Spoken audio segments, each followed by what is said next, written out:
ആകാശവാണി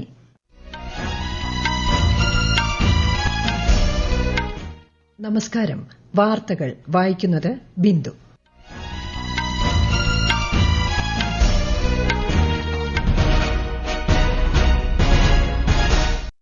പ്രധാന വാർത്തകൾ.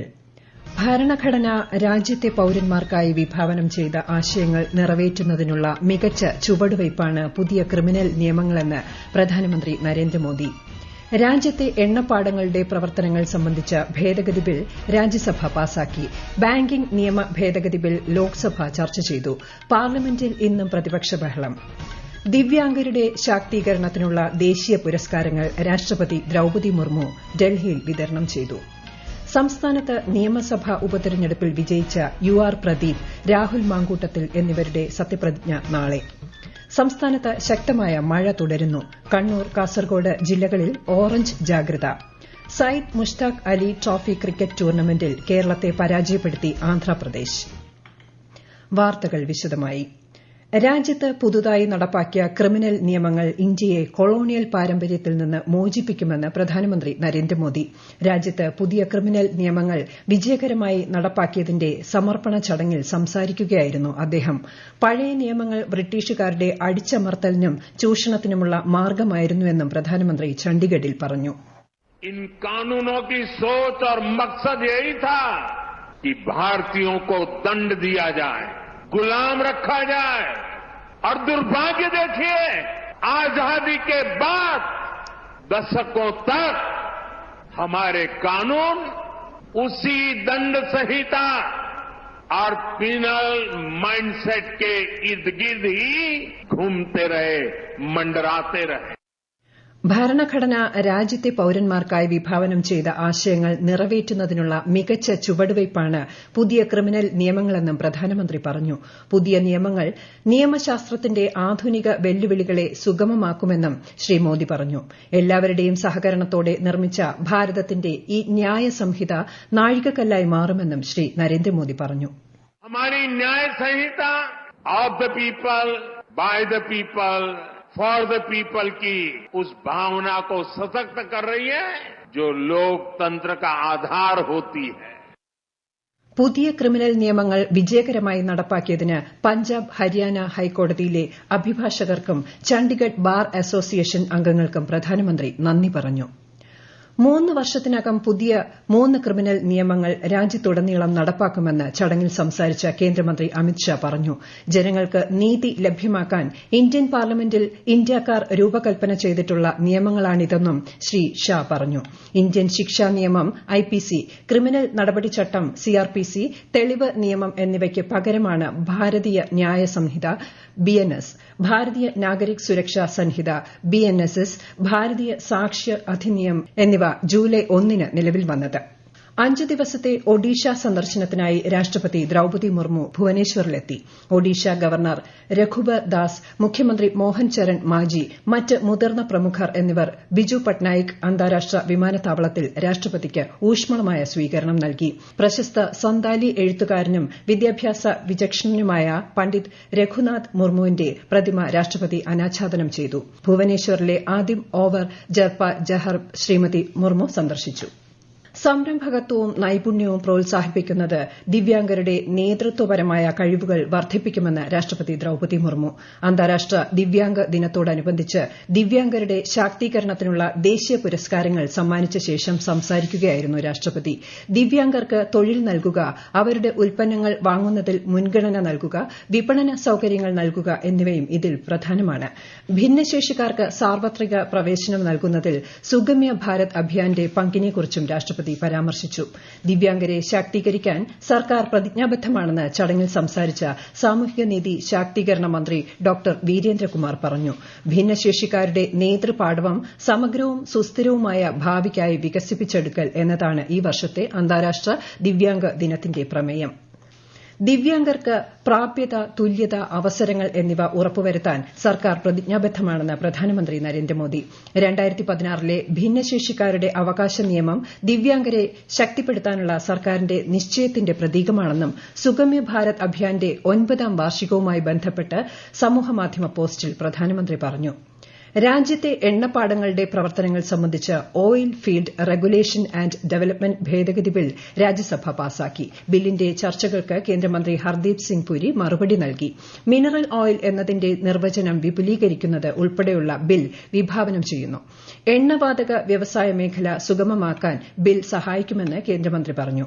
വ്യോമയാന മേഖലയുമായി ബന്ധപ്പെട്ട വായുയാൻ വിധേയൻ ബില്ലും രാജ്യസഭ ചർച്ച ചെയ്തു. ബില്ലിന് കഴിഞ്ഞ സമ്മേളനത്തിൽ ലോക്സഭയുടെ അംഗീകാരം ലഭിച്ചു. ബാങ്കിംഗ് നിയമ ഭേദഗതി ബിൽ 2024 ലോക്സഭ ചർച്ച ചെയ്തു. ധനമന്ത്രി നിർമ്മല സീതാരാമൻ ബില്ലിന്റെ ചർച്ചയ്ക്ക് മറുപടി നൽകി. ബാങ്കിംഗ് മേഖലയിലെ ഭരണനിർവഹണം കാര്യക്ഷമമാക്കാനും ഉപഭോക്താക്കൾക്ക് മെച്ചപ്പെട്ട അനുഭവം ലഭ്യമാക്കാനും ഭേദഗതി വഴിവെക്കുമെന്ന് ധനമന്ത്രി വ്യക്തമാക്കി. Reserve bank of India act 1934, 1949 banking regulation act എന്നിവ ഉൾപ്പെടെ 5ഓളം നിയമങ്ങളിൽ ഭേദഗതി കൊണ്ടുവരുന്നതാണ് ബിൽ. ബാങ്ക് അക്കൌണ്ടുകളിൽ നോമിനികളുടെ എണ്ണം 1 നിന്ന് 4 ഉയർത്തുന്നതും ഓഡിറ്റർമാരുടെ പ്രതിഫലം നിശ്ചയിക്കാൻ ബാങ്കുകൾക്ക് അധികാരം നൽകുന്നതും ഉൾപ്പെടെയുള്ള മാറ്റങ്ങൾ ബിൽ വിഭാവനം ചെയ്യുന്നു. ഈ വാർത്തകൾ ആകാശവാണിയിൽ നിന്ന്. ആകാശവാണി വാർത്തകളും വാർത്താധിഷ്ഠിത പരിപാടികളും all India radio news Thiruvananthapuram YouTube ചാനലിലും all India radio news Thiruvananthapuram Facebook പേജിലും AR ന്യൂസ് _തിരുവനന്തപുരം ഇൻസ്റ്റഗ്രാം അക്കൌണ്ടിലും AR ന്യൂസ് _TVM X ഹാൻഡിലും ലഭ്യമാണ്. പ്രതിപക്ഷ പ്രതിഷേധത്തെ തുടർന്ന് പാർലമെന്റിന്റെ ഇരുസഭകളിലും ഇന്നും നടപടിക്രമങ്ങൾ തടസ്സപ്പെട്ടു. കോൺഗ്രസ്, സമാജ്വാദി പാർട്ടി, DMK തുടങ്ങിയ പ്രതിപക്ഷ പാർട്ടികളിലെ അംഗങ്ങളാണ് സഭയിൽ പ്രതിഷേധിച്ചത്. യുപിയിലെ സംഭാൽ അക്രമങ്ങളിലും ഒരു ബിസിനസ് ഗ്രൂപ്പിനെതിരെ കൈക്കൂലി ആരോപണവും ഉൾപ്പെടെ വിവിധ വിഷയങ്ങൾ ഉയർത്തിയായിരുന്നു പ്രതിഷേധം. രാവിലെ സഭ ചേർന്നപ്പോൾ പ്രതിപക്ഷ അംഗങ്ങൾ വിഷയം ഉന്നയിക്കാൻ ശ്രമിച്ചെങ്കിലും അനുവദിച്ചില്ല. കോൺഗ്രസ്, സമാജ്വാദി പാർട്ടി, DMK അംഗങ്ങൾ ബഹളമുണ്ടാക്കിയതിനെ തുടർന്ന് നിർത്തിവച്ച നടപടിക്രമങ്ങൾ 2 മണിയോടെ പുനരാരംഭിച്ചു. സഭയിൽ നിന്ന് ഇറങ്ങിപ്പോയ പ്രതിപക്ഷം പാർലമെന്റ് വളപ്പിൽ പ്രതിഷേധ പ്രകടനവും നടത്തി. രാജ്യത്തെ ഫലപ്രദമായി പ്രവർത്തിപ്പിക്കണമെങ്കിൽ പാർലമെന്റ് നടപടികൾ തടസ്സമില്ലാതെ നടക്കണമെന്ന് പാർലമെന്ററി കാര്യമന്ത്രി കിരൺ റിജിജു പറഞ്ഞു. ഉഭയകക്ഷി ചർച്ചകളിലൂടെ ചൈനീസ് അതിർത്തിയിലെ പ്രശ്നങ്ങൾ പരിഹരിക്കാൻ ഇന്ത്യ പ്രതിജ്ഞാബദ്ധമാണെന്ന് വിദേശകാര്യമന്ത്രി S. ജയശങ്കർ. ഇന്ത്യ ചൈന ബന്ധം മെച്ചപ്പെടുത്തുന്നതിന് അതിർത്തിയിലെ സമാധാന അന്തരീക്ഷവും ശാന്തിയും അനിവാര്യമാണെന്നും അദ്ദേഹം ലോക്സഭയെ അറിയിച്ചു. Our relationship had progressed in many domains, but was obviously negatively affected by recent events. We are clear that the maintenance of peace and tranquility in border areas is a prerequisite for the development of our ties. In the coming days, we will be discussing both de-escalation as well as effective management of our activities in the border areas. The conclusion of the disengagement phase now allows us to consider other aspects of our bilateral engagement in a calibrated manner, keeping our national security interests first and foremost. അടുത്തിടെ നടന്ന ചില സംഭവ വികാസങ്ങൾ India China ബന്ധത്തെ പുരോഗതിയിലേക്ക് നയിക്കാൻ ഉതകുന്നതാണ്. തുടർച്ചയായ നയതന്ത്ര ഇടപെടലുകളുടെ പ്രതിഫലനമാണിതെന്നും അദ്ദേഹം ലോക്സഭയെ അറിയിച്ചു. പ്രതിരോധ സേനകൾക്കായി പുതിയ ആയുധങ്ങൾ വാങ്ങുന്നതുൾപ്പെടെ 21,772 കോടി രൂപയുടെ ആസ്തി വികസന പദ്ധതി നിർദ്ദേശങ്ങൾക്ക് പ്രതിരോധ സംഭരണ സമിതി അംഗീകാരം നൽകി. രാജ്യരക്ഷാമന്ത്രി രാജ്നാഥ് സിംഗിന്റെ അധ്യക്ഷതയിൽ ഇന്ന് ന്യൂഡൽഹിയിൽ ചേർന്ന യോഗമാണ് അംഗീകാരം നൽകിയത്. സംസ്ഥാനത്ത് നിയമസഭാ ഉപതെരഞ്ഞെടുപ്പിൽ ചേലക്കര മണ്ഡലത്തിൽ നിന്നും വിജയിച്ച UR പ്രദീപ്, പാലക്കാട് നിന്നും വിജയിച്ച രാഹുൽ മാങ്കൂട്ടത്തിൽ എന്നിവരുടെ സത്യപ്രതിജ്ഞ നാളെ ഉച്ചയ്ക്ക് 12 മണിക്ക് നിയമസഭാ മന്ദിരത്തിലെ R. ശങ്കരനാരായണൻ തമ്പി മെമ്പേഴ്സ് ലോഞ്ചിലാണ് ചടങ്ങ്.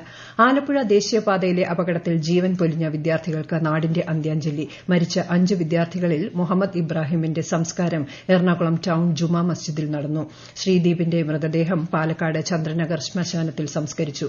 ആലപ്പുഴ മെഡിക്കൽ കോളേജിൽ പൊതുദർശനത്തിന് വെച്ച മൃതദേഹങ്ങളിൽ സഹപാഠികൾക്കും അധ്യാപകർക്കുമൊപ്പം ഗവർണർ ആരിഫ് മുഹമ്മദ് ഖാൻ, മന്ത്രിമാരായ വീണ ജോർജ്, സജി ചെറിയാൻ ഉൾപ്പെടെയുള്ളവർ അന്ത്യാഞ്ജലി അർപ്പിച്ചു.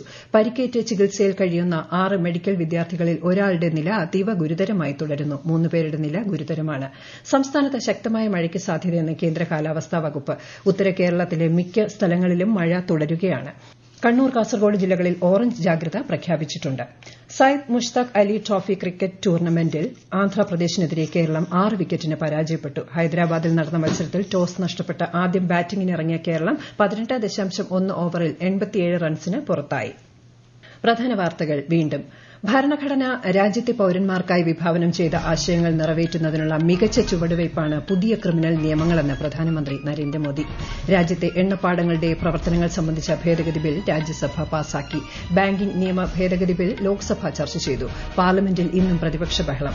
5 ദിവസത്തെ ഒഡീഷ സന്ദർശനത്തിനായി രാഷ്ട്രപതി ദ്രൌപദി മുർമു ഭുവനേശ്വറിലെത്തി.